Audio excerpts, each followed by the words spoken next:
Outdated? After everything I've done for this company? I stared at James in disbelief, my voice barely audible in the suddenly silent conference room. "It's nothing personal, Ariana," he replied, his eyes not quite meeting mine. "We need fresh perspectives, new blood. The manufacturing industry is evolving, and we need to evolve with it." 20 pairs of eyes watched the exchange. My colleagues, people I'd worked alongside for years, shifted uncomfortably in their seats. A few looked down at their notebooks, avoiding the spectacle entirely. James adjusted his tie, a smirk playing at the corner of his mouth. "HR has your severance package ready. We'll need your security badge and laptop before you leave the building." The humiliation burned through me. 20 years at Meridian Manufacturing, gone in a 5-minute speech delivered at our monthly staff meeting. I took a deep breath, rose from my chair, and nodded. "I wish you all the best," I said, my voice steadier than I felt. I gathered my notepad and pen, the only personal items I'd brought to the meeting, and walked out without another word. "My name is Ariana Vasquez, 49 years old. Until 10 minutes ago, I was the production systems manager at Meridian Manufacturing, one of the largest custom metal fabrication companies in Chicago. I started as an assistant on the factory floor when I was 29 and worked my way up, learning every aspect of our production systems, both the visible ones on paper and the invisible ones that kept everything running smoothly. For 2 decades, I've been the person everyone called when things went wrong, the one who stayed late troubleshooting supplier issues, who knew which machines needed special handling, who remembered that client A needed their orders packaged a specific way, or they'd reject the entire shipment.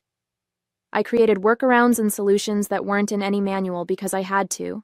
The company grew faster than our documentation could keep up. And now James Henderson, our new operations director who'd been with the company all of 6 months, had decided I was outdated. As I cleaned out my desk, my phone buzzed with messages from a few colleagues expressing shock and sympathy. I appreciated the support, but knew it wouldn't change anything. I boxed up 20 years of personal items in under 30 minutes, a depressingly small collection of photos, awards, and desk trinkets. On my way out, I passed Denise from accounting, who gave me a quick hug and whispered, "This is crazy. You know that new automated inventory system they're implementing next week? No one knows how it integrates with our payment tracking system." I smiled sadly. I'm sure they'll figure it out. But as I handed my badge to security and walked to my car, a cold realization settled in my stomach.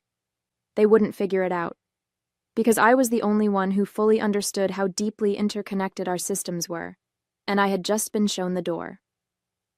My relationship with Meridian Manufacturing began when my daughter Sophia was just 4 years old. As a single mother with only an associate's degree, I was grateful for the stable job and threw myself into learning everything I could. The early years were a delicate balancing act: daycare pickups, pediatrician appointments, and late-night studying manufacturing processes after Sophia went to bed. I missed school plays and parent-teacher conferences because we had rush orders. I postponed vacations when systems needed upgrading. I skipped my own mother's 70th birthday celebration because a critical client was visiting. Meridian became my second home, and my colleagues became a kind of family. Robert, the previous operations director who retired last year, recognized my dedication.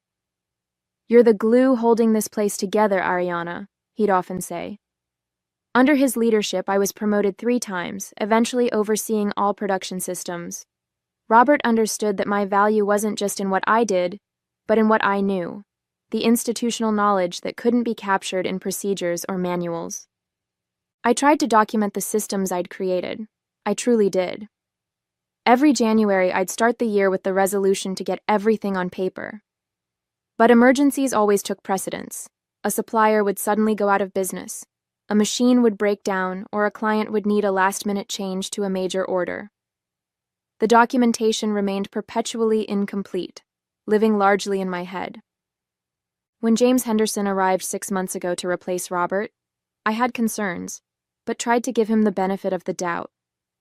He came from a larger manufacturing operation with impressive credentials and talked constantly about modernization and efficiency. At first, I appreciated his fresh perspective. Meridian had grown comfortable with certain inefficiencies, and some processes did need updating. I tried to work with him, explaining the complex web of systems and workarounds that kept our operation functioning. But James seemed more interested in quick wins than understanding the foundation. "We need to streamline," he'd say, waving away my explanations. "All this tribal knowledge is precisely the problem." When he announced plans to implement a new automated inventory system, I raised concerns about integration with our existing processes. "Trust me," he said, "this new system will make everything more efficient." I noticed how he started excluding me from strategic meetings, how younger employees with less experience but more technical degrees were suddenly being given projects that would normally fall under my purview, how my suggestions in meetings were frequently dismissed or interrupted. Still, I never imagined he would fire me. Not when I was the only one who understood how all the pieces fit together. Not when I had given the company 20 years of my life. That was my first mistake.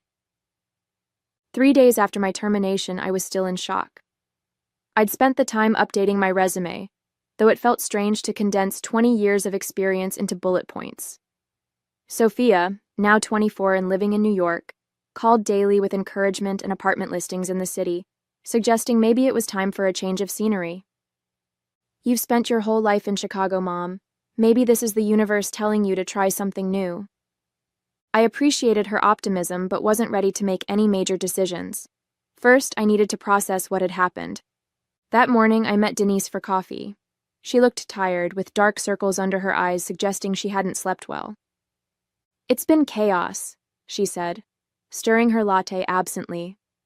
"The new inventory system went live yesterday, and nothing is working properly." I tried to hide my lack of surprise. Teething problems, new systems always have them. "This is more than teething problems, Ariana.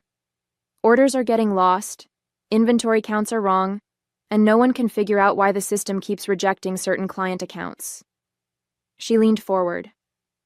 "James is freaking out. The executive team is asking questions, and he's telling everyone that you deliberately sabotaged the integration." "What?" I nearly knocked over my coffee. "That's ridiculous. I would never do something like that." "We know that," Denise assured me. "But James needs a scapegoat." As I drove home, my shock turned to anger. After everything I'd given Meridian, James was now attacking my professional integrity. It was beyond unfair. It was potentially damaging to my career if word got out. I was still fuming when my phone rang with an unfamiliar number. Assuming it was a recruiter, I answered professionally. "Ariana Vasquez speaking." "Ariana, thank God." The voice was immediately recognizable. David Sinclair, Meridian's CEO. "We have a situation." The desperation in his voice was palpable. I remained silent, waiting. "Look, I'll be blunt. The new system is a disaster. We've got orders backed up, inventory missing, and 3 of our biggest clients threatening to pull their contracts if we don't resolve this immediately." He paused. "We need you back." I gripped the phone tighter. "David, James just fired me. He's telling people I sabotaged the company." "James doesn't know what he's talking about," David replied dismissively. "He didn't understand how integral you were to our operations. None of us did, really. We took your knowledge for granted." The validation I'd been seeking for years had finally arrived, but only after everything had fallen apart. Part of me wanted to savor the moment, to let them struggle as I had so many times trying to keep their systems running. But another part, the part that had poured my heart into this company for 2 decades, ached at the thought of everything I'd built crumbling. "Please, Ariana," David continued, his voice dropping to an almost pleading tone. "Come back as a consultant. Triple your previous salary. We'll make it worth your while." I sat in my car, staring at the phone, a storm of conflicting emotions washing over me. They needed me now. But where was this recognition when it actually mattered? After a sleepless night weighing my options, I agreed to return to Meridian as a consultant, but on my terms. I would work remotely, set my own hours, and my contract would include a non-disparagement clause addressing James's false accusations. David agreed immediately, desperation evident in his voice. My first day back was strange. I connected to Meridian's systems from my home office, the familiar interfaces now viewed through a different lens. I wasn't an employee anymore. I was a hired gun brought in to save them from their own mistakes. It didn't take long to identify the primary issues. The new inventory system hadn't been properly integrated with the payment tracking system, exactly as I had warned. Moreover, several client-specific workarounds I'd implemented over the years had been overlooked during the transition. The system was trying to force standardization on processes that required customization. I documented the problems and solutions methodically, creating clear instructions for the IT team. By the end of the day, the most critical issues had been addressed, and orders were flowing again. I sent a comprehensive report to David, copying the relevant department heads but deliberately excluding James. The next morning, my inbox contained effusive thanks from David and several other executives. The only message from James was terse. Please copy me on all communications going forward. I replied with professional courtesy, attaching my previous report. Within an hour, he requested an emergency virtual meeting with me and the IT team. When I joined the video call, James's face appeared on my screen, tight with barely concealed anger. Ariana, while we appreciate your help with the immediate crisis, we need to discuss your approach, he began. Some of your solutions seem to be reverting us to the old methods rather than embracing the new system's capabilities. I'm using hybrid solutions that allow the new system to function with our existing client requirements, I explained. Many of our major clients have specific needs that the standard system doesn't accommodate. James shook his head. That's exactly the problem. We've invested in this system to standardize our processes. If we keep making exceptions, we'll never modernize. One of the IT specialists, Tom, unmuted himself. James, Ariana's approach is working. The critical errors have stopped, and we're processing orders again. Temporarily, James insisted, but it's not sustainable. We need to retrain our clients to work with our new standardized system. I muted myself to prevent an incredulous laugh from escaping. Retrain our clients? Some of these companies had been with Meridian for decades and represented millions in annual revenue. They wouldn't change their entire operation to accommodate our new software. The meeting continued with increasing tension. James kept pushing for his vision of complete standardization, while the IT team grew visibly uncomfortable with his dismissal of practical solutions.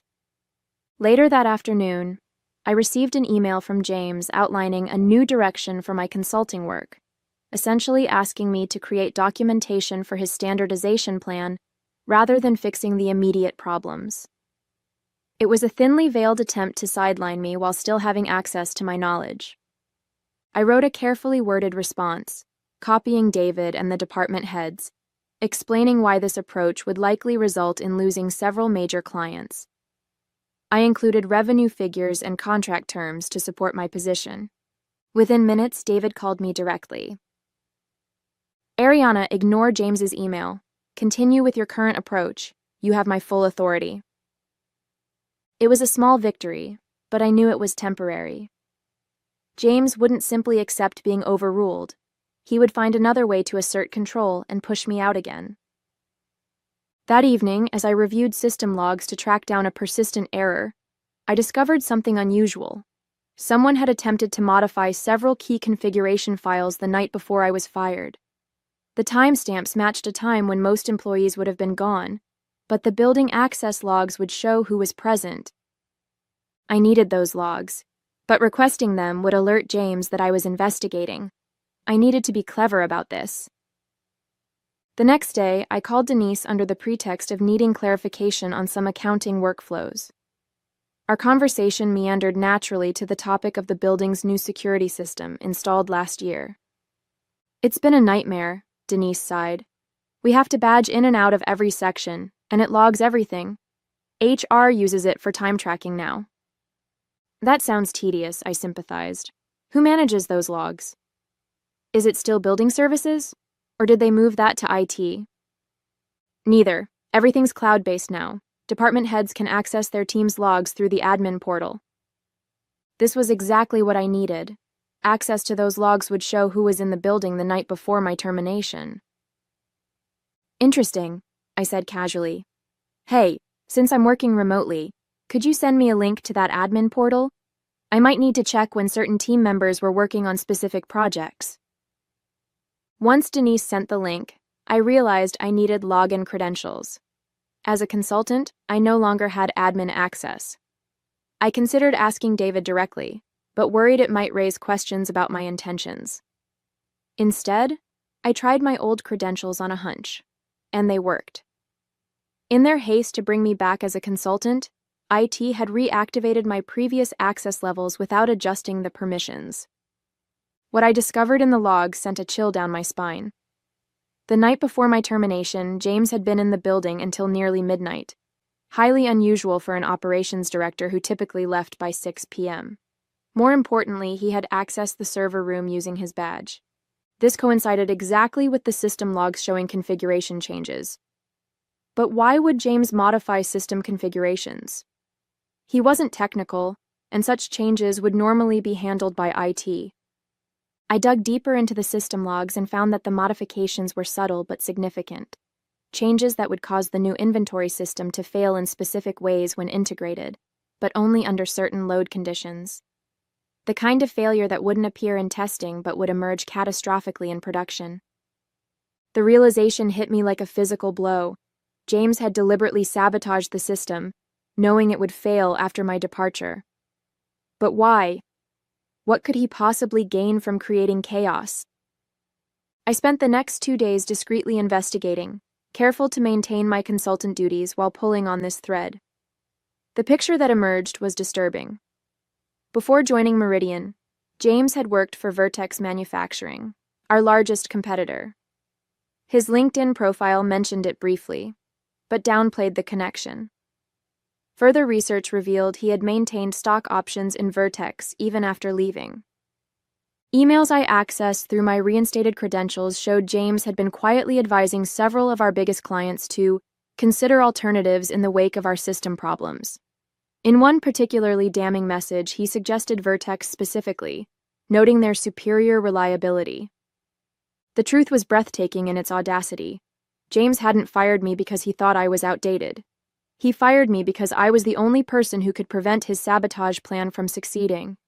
He was deliberately tanking Meridian's operations to drive clients to Vertex, clients he had insider relationships with, clients whose business would significantly increase the value of his Vertex stock options.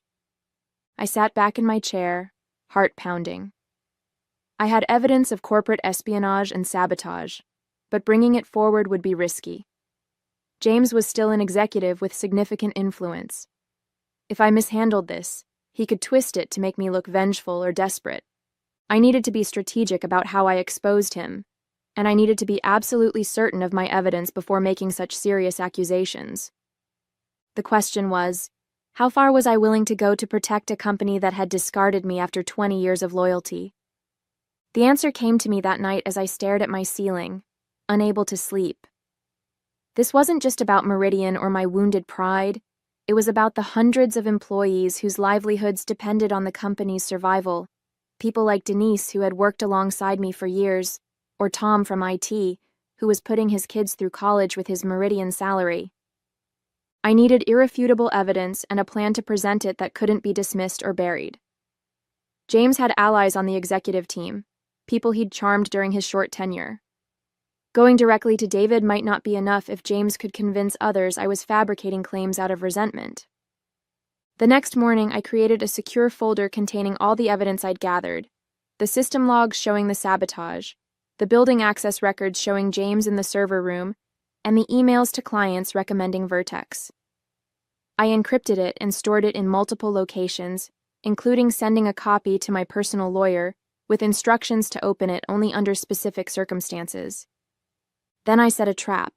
I identified the next likely target in James's sabotage plan, the production scheduling system, which was due for integration with the new inventory system the following week.